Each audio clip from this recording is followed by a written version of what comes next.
As you can see, we're down here working on water changes. It's kind of a disaster zone down here. All my storage space, cabinet, stuff like that's already been emptied out and out of here. The hardest part with moving is trying to figure out what you're going to need at the new place, what you're going to need at the old place, and what's going to have to transport with you from one place to the other. So it's real hard to pack fish room equipment because you never know what you're going to need and at which place you're going to need it. What's left down here? Well, as I mentioned, I went from about a little over 100 tanks down to about 65. There's 375s, a 55, 10 20 longs, 10 15s, about 20 10s, 6 custom 25s, 2 40s, and 7 40 breeders still standing down here, along with a handful of 2.5s and 5s. So we'll kind of walk you around a little bit. Again, the area's a mess, so you'll have to bear with me.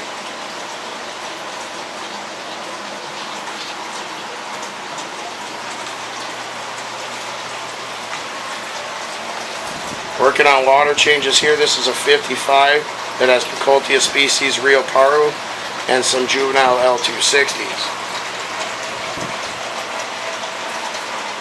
One of the 75s.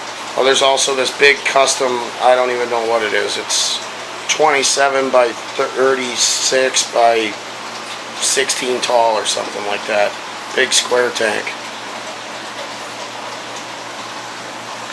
This was all tanks at one time, you can see. It's pretty much ripped down. This was what was my hot room. All my plecos were in here. You'll see I use a lot of Metro racks, which work okay. You have to be mindful when you're doing water changes that the weight stays evenly distributed, or they'll start to bow on you.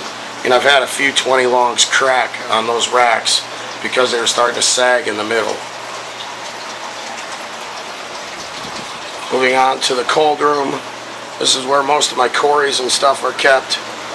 Lights aren't on yet, unfortunately, on some of the tanks. You can see I'm doing big water changes and prep for the move. Got 20 longs up here, 40 breeders on the bottom.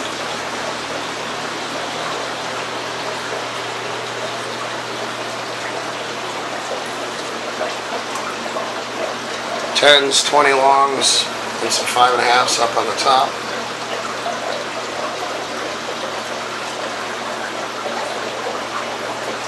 And the remnants of my fry rack that there's videos of on the Facebook page. So the plan is to get the 3 racks up and running, then empty these Metro racks onto the new racks that are up and standing, and then tear the racks down, cap off what's there for air. I'm fortunate enough I have an extra air pump.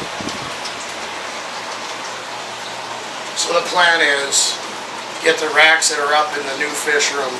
We'll call that one fish room 4.0. And this is fish room 1. The cooler room is fish room 2.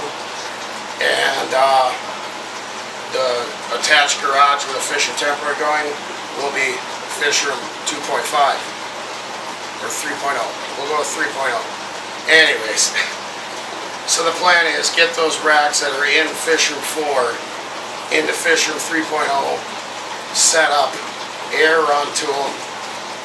Then I'm going to empty the Metro racks, take each tank individually, the 10-gallon tanks, and then take all the hardscape out, drain it down to about 1.5 inches of water, and move them with the fish in them. Be able to set them right on the new racks, put the hardscape back, fill the tanks up, and be up and running. As I mentioned in a Facebook post, the water in the well at the new house is actually very similar to the water here. pH is a little higher, and the TDS is not quite doubled, so it is a little harder. But I think it's alright, and they should acclimate rather quickly to that water. Bigger tanks are going to be a bit of a chore. There's 55 on this side. All the gravel's coming out. I'm probably going to dump it.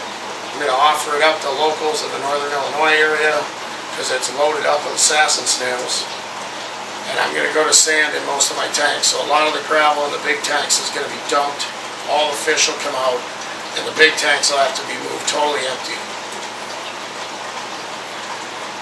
So tomorrow we're going to hopefully start moving some tanks. I'll take some videos of step-by-step process. And thanks for checking in.